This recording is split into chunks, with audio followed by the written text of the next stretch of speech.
ክቡር ድንጋይ ከይስማዕከ ወርቁ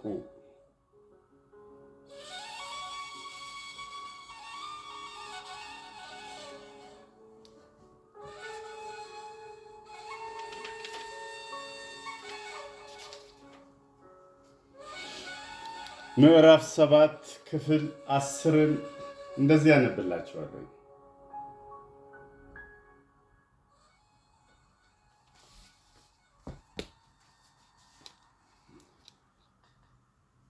ከሰውነት ወደ ውሻነት የተቀየረው የቤተሰብ አስተዳዳሪ፣ የልጆች አባት፣ ባለትዳር ሰው የነበረው አሁን ወደ ውሻነት ተቀይሮ ብዙ እንግልት ደርሶበት አሁን ውሻነቱን አምኖ በውሻነቱ ግን ምን መስራት እንዳለበት አስቦ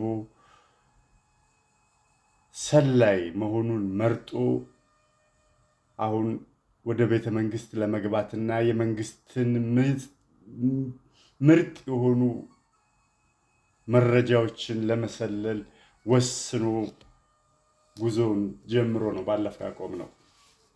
ዛሬ ካቆምኩበት እቀጥልላችኋለሁ። ወደ ቤተ መንግስት የመግባት ተስፋ የለውምና ንጉሱ በሉል በኩል የመኳንንቱን ስነ ልቦና ካወረዱ በኋላ ቀጣው ተግባር ይከተላል። ሉል በየመኳንንቱ ጫማ ላይ በተጸዳዳ ቁጥር እየዞረ ባህር ጨርቅ የውሻውን ሽንትና ኩስ የሚያጸዳው የፈረደበት ሎሌ አለ። ለስሙ ከሚኒስትር ማዕረግ የማይተናነስ ስልጣን ያለው ጠራጊ የመጥረግ ስራ ብቻ ሳይሆን የሚሰራው የመረጃ ስራም ነበረው። የመኳንንቱን የሹክሹክታ ምስጢርና ጉምጉምታ ጫማ ሲወለውል ባቀረቀረበት ያዳምጥና ወስዶ ለንጉሱ ይዘከዝክላቸዋል። የአሁኖቹ 20ዎቹ ውሾች ተግባር ምን እንደሆነ አላውቅም። ጌጥ ይሁኑ ጊንጥ ገና መረጃው የለኝም። በለስ ቀንቶኝ ከተቀላቀልኳቸው ይህ ገና የምደርስበት ጉዳይ ይሆናል። ሆኖም የ20ዎቹ ውሾች አባል የምሆን አይመስለኝም። በምን እድሌ! ጽድቁስ ቀርቶ በወጉ በኮነነኝ አሉ ሳሎን ቀርቶብኝ ካጥሩ ባዘለሉኝ። መሪዎቹና የውሾቹ ግንኙነት በሀገራችን ይህንን ሲመስል፣ ከዚህ በተቃራኒ ደግሞ ሀገሪቷ ውስጥ ያሉትን ውሾች ሁሉ ያሳደደ የሚፈጅ ብርጌድ እስከ ማቋቋም የደረሰው የኮሞሮሱ ፕሬዝዳንት አሊ ሶሊህ ሊዘነጋ አይገባም። እዚህ አፍሪካ ውስጥ በውሾች ላይ የተፈጸመው የዘር ማጥፋት ወንጀል በቅንፍ ውስጥ ጂኖሳይድ አለ። ሶሊህን ዘሄግ ፍርድ ቤት ሊያስገትረው የሚችል ነበር። ነገር ግን እኔ ራሴ አሁን ውሻ ሆኜ እስክመለከተው ድረስ ሰው ሳለሁ ያንን ትራጀዲ ከመጤፍ አልቆጠርኩትም ነበር። ስንት ህዝብ እንደው ዳዋ በሚመነጠርበት እንደ መከር አረም በሚነቀልበት አፍሪካችን ውስጥ ስለ ውሻ እልቂት ብንጮህ ሰው ጉድ አይለንም። ውሾች ግን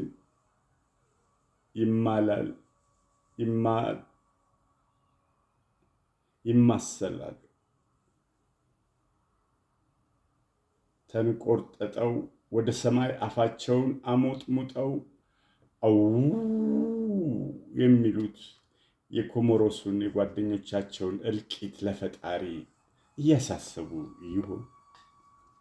ታሪኩን ላስታውስ። አሊ ሶሊህ ደሴት በሚያክለው የቤተ መንግስት አልጋቸው ላይ ተኝተዋል። መጥፎ ህልም እንደ ሱፐርማን ከፎቅ ፎቅ ከጉድባ ጉድባ ያዘልላቸዋል። ሰፊው አልጋ ጠቧቸዋል። ህልሙ በድንቃ ድንቅ ድርጊት የታጀበ ትንፋሽን የሚያቋርጥ ነበር።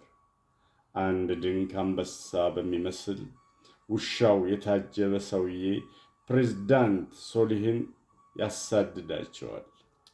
የውሻው የሾሉ ክራንቻዎች የሶሊህን ጅማቶች ሊበጥሱ ከባታቸው ሲሰነቀሩ ፕሬዝዳንቱ ባብተው ከህልማቸው ይባንናሉ።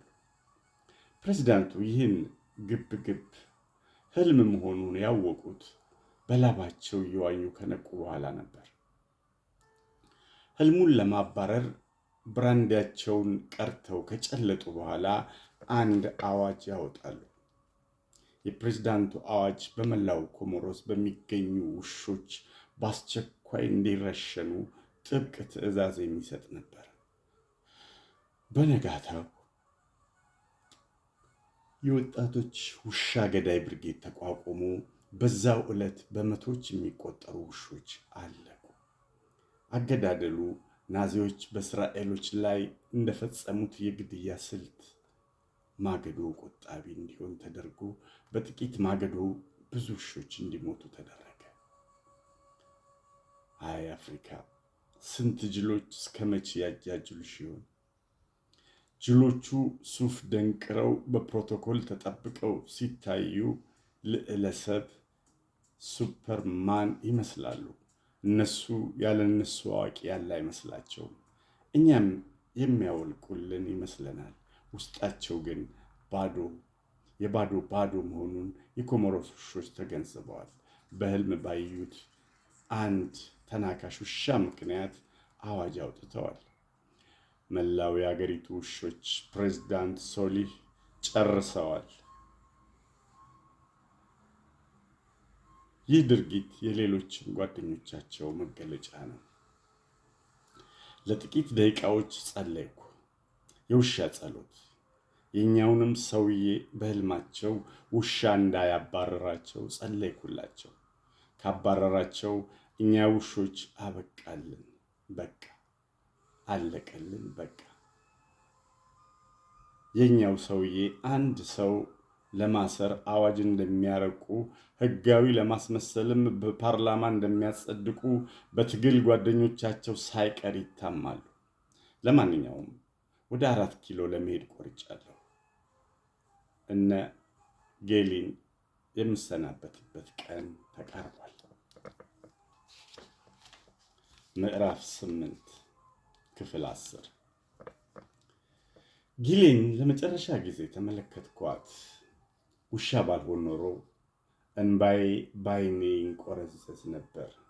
የተሰናበትኳት መሆኑን ብታውቅ ኖሮ ምን እንደሚሰማት መገመት አቃተኝ። ምናልባት ሰው ስለሆነች እነዚህ ሰማያዊ ብይ አይኖቿ እንባ ይወራጭባቸው ይሆን? አላውቅም። ሆኖም መንገዴን እንደማትፈልገው መገመት ቀላል ነው። ምንም ሆነ ምን ወደ አዲስ አበባ በተለይም ወደ 4 ኪሎ የማደርገውን ጉዞ የሚገታ ኃይል የለም። መለየትም ቢሆን ሰው እያለሁ መለያየት ሞት ነው የሚለውን የጥላሁን ገሰሰን ጣዕመ ዜማ በሆዴ ያንቦጫቡጨው ነበረ።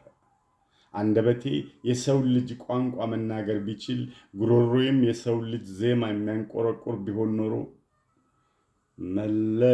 መለያየት ሞት ነው ለተዋደደ ሰው የሚለውን ዜማ በተመስጦ አዜመው ነበር።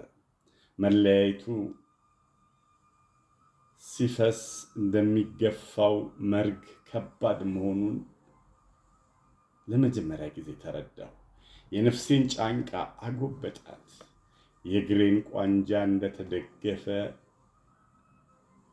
እንደተገረፈ የበገና ክር አንቀጠቀጣት። የውሻ ልቤን አኮማተራት። የጉሮሮዬ ቱቦ የጠበበ መሰለኝ። መለያየት እንዲህ የከበደኝ ውሻ ስለሆንኩ ይሆን መሰለኝ። ሰው እያለሁ መለያየት ብዙ ጊዜ ጎብኝቶኛል። የዛሬን ያህል ግን አልተሰማኝም ነበር። ከሰውነት ወደ ውሻነት ስመጣ እንኳን ይህን ያህል የመለየት ስሜት አልተሰማኝም ነበር። መነጠል ነጣጠለኝ፣ ከሰውነት ነጠለኝ፣ ከጊሌም ሊነጥለኝ ነው። ከጊሌ አይኖች ላይ አይኖቼን መነጠል አልቻልኩም። የአይኖቼ ጨረሮች ከአይኖቿ ጨረር ጋር በአንዳች ሙጫ የተጣበቁ ይመስል ተፋጥጠን ቀረን። የጊሌ ዓይኖች እንደ ልማዳቸው ቶሎ ቶሎ ቢርገበገቡም እይታዋን ከኔ ላይ ሳታነሳ ቆየች። ጠዋት ስለሆነ ጊሌ በጌጠኛ በርጩማ ላይ ከደጃፍ ተቀምጣ ፀሐይ የሞቀች ታስተውለኛለች። የጠዋቱ ጀንበር ጨረሮች ጆሮዋን ፍም አስመስለው የሚያሳዩኝ እኔ ከፀሐይ በተቃራኒ አቅጣጫ በመሆኔ ነው።